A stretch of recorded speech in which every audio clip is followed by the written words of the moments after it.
guys, welcome to the video. John Bodine here with Redemptive Psych. Today we're wrapping up our a sub-series on the cognitive friends, also called cognitive axis. This is how the functions and the archetypes are linked together, at least some of them. And then we'll be moving on to the second phase where we talk about cognitive mentors. Now, we've been talking about the functions, how, for example, TI heroes, like an INTP, is tied to the FE inferior of their inferior function. While they are great at thinking through things and solving problems, they have angst about not being appreciated, not being accepted, worried that they're not being helpful, etc., etc. So there is the function layer of this where an ESFJ is responsible with their duty, with their attention, with their effort, and they're more childlike, they're more playful with possibilities and giving choices to others. There's that layer, and then there's the archetype layer, which is deeper and more broad, a little more vague, but more, I would say, more fundamental. And that's what we're going to go over in this video, just the kind of archetype character energies, how these characters are related through the cognitive friends lens. So the themes here that we're going to be talking about are primarily transition, okay? These are like a line. So we have the inferior and the hero, and then throughout the day or the week or however long, the energy is going to shift, okay? And being aware of that reality and learning to steer into it, okay, is going to reduce friction. And tension or friction is, at least psychologically speaking, a resistance along this transition line where we have struggle, where we have greater struggle transitioning to certain functions or certain expressions of the function, typically. Now, when we grow, when we become more integrated, that happens less often, but all of us from time to time are still going to face resistance when we're transitioning to the other part of our function. Particularly, hey, we want to use our hero, we want to use our child, or we can use our parent, but maybe we struggle to use these other functions. We struggle to use the inferior, we very much struggle to use the demon, right? And we only have probably a set amount of energy we can use for the sake of the demon within a certain day, okay? So let's go through these one by one. Now, the hero and the inferior is the most important one here, probably. It's the most consequential for us day to day in terms of knowing how to transition and understanding why we transition.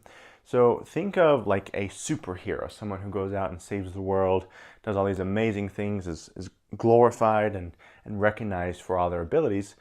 But when they come home after that day work or that journey or that crusade, they become very needy. They have their needs, they become very needy because they know we know that in order to keep up the capacity that our hero has, our inferior needs to be taken care of. And that looks differently, obviously, for the different types, but the energy is the same. We move from heroic to infantile, and then infantile back to heroic. The show The Boys, for example, with, what's his name? Homelander. He's an example of a hero who's kind of stuck more in the infant, needy side, but still wants all the glory, right? And then there's heroes that are more selfless and that more idealistic and neglect their needs, and they pay for it one way or the other. But the idea here is that being heroic is compensated for at a different time of the day or the week by being very, very needy, and those things move together. And in order for your inferior to be used and grow, in order for it to grow, it needs to, the state of neediness needs to be accepted, because the inferior can only grow when it's given attention and its needs are being met, and then it'll help replenish the hero. Okay, and then with the parent and the child, if you're going out being very responsible all day, taking care of other people, you're a caregiver, you're a business person looking for the needs of your client, you're very enduring, you go make money, you provide for your family, you are a rock for other people, right? You are selfless, you are focused on helping them develop. When you go home at night, you need to go play, right? The most serious people who have the most serious jobs often play a lot. The whole work hard, play hard thing, that can apply to several people, but particularly people who are either very responsible for others or high achievers who work really, really hard, and then they need to go let off some steam, right? So working hard, playing hard, or you play so much and that you neglect your responsibilities, so those need some attention. That is the transition here. The more, I would say the easier way this works is when you start with responsibility and then transitioning to play. I think it's a little bit harder the other way around, but again, it depends on your type and your development. But that is how these, when there's no tension, they work together like that. You're responsible, you've used up your responsible juice or your responsible muscle, then it's time to go play, okay? The important thing here is that the hero and the child both have this sort of optimistic charge. They're easier for us to use. They create energy more than take it away, okay? And in order for that to be optimized, basically, the hero, in theory, refills the tank to be able to use the inferior, and the child for the parent. The parent's a little tricky because it's still powerful and long-suffering, but in order for it to be energized and be a more attentive and excited parent, instead of just, okay, I'm going to make sure my children, a hypothetical children, don't die. If that's all you're focused on, then you're missing out on some of the wonder of life, right? And that's what the child can infuse into the parent, just as the child wants to receive the opportunity to be responsible. I'm going to talk about this more in a different video, but the child and inferior's needs are different in that they are more similar to their opposite. The inferior wants to become heroic. The child wants to show that it has what it takes, okay? So that's what this transitional relationship between these two archetypes might look like. The Nemesis and the Demon's a little bit harder for me to communicate, perhaps because I don't fully understand the characterizations of it. But the idea here, something that I've talked about in the past, is that the demon is so low, it's so like in the dark, that its communication is often lost. So it grabs hold of the Nemesis, which is kind of our warning, our fear, a little bit of our freeze of like, oh, I wonder what's going on, to communicate the needs of the demon. For example, with like an INJ, if they're really neglecting their body, their health, which happens a lot, the Nemesis will start to populate images of destruction, of perhaps even like some dark stuff, some terror, or just like mild discomfort things. And the INJ can see that future, that image in their head, and it like makes them freeze. And it's usually because SI demon is trying to communicate, hey, you need to like pay attention to my body because I'm really tight, I'm uncomfortable, I haven't drinking water in 6 hours. And that brings the information to that. So I conceptualize the demon, nemesis, friend, or access kind of like a communication to the hero. The basic idea here, though, is that the demon is always ignored. The ego likes to ignore the demon. And the nemesis, as painful as it can be, exists, in my view, to provide communication, to advocate for the demon's needs. When we listen to it, when we pay attention to it, guess what? Things start going a little better. Reducing the tension here is very, very consequential. It's a little harder to do, but the demon and the nemesis cause some of the biggest tension in the psyche, in a person's mind. So if you can deal with this, if you can create a relationship with this pathway, with this line of communication, things can start to loosen a bit. Okay, lastly here, the critic and the trickster.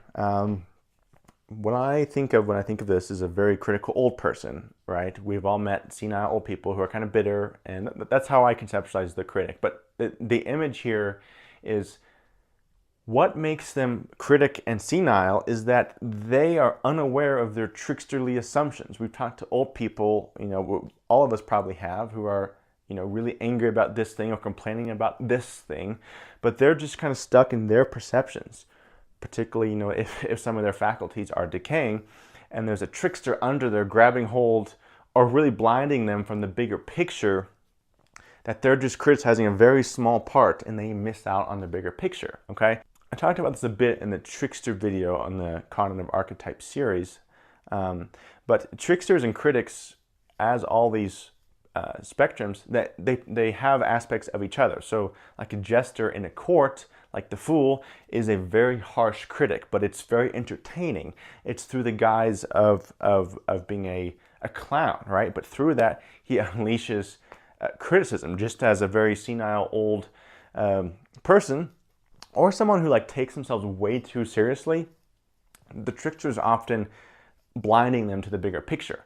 So this is why really serious people are kind of made fun of a lot, because they're very serious and they think what they're serious about is like all of that. I'm that way sometimes.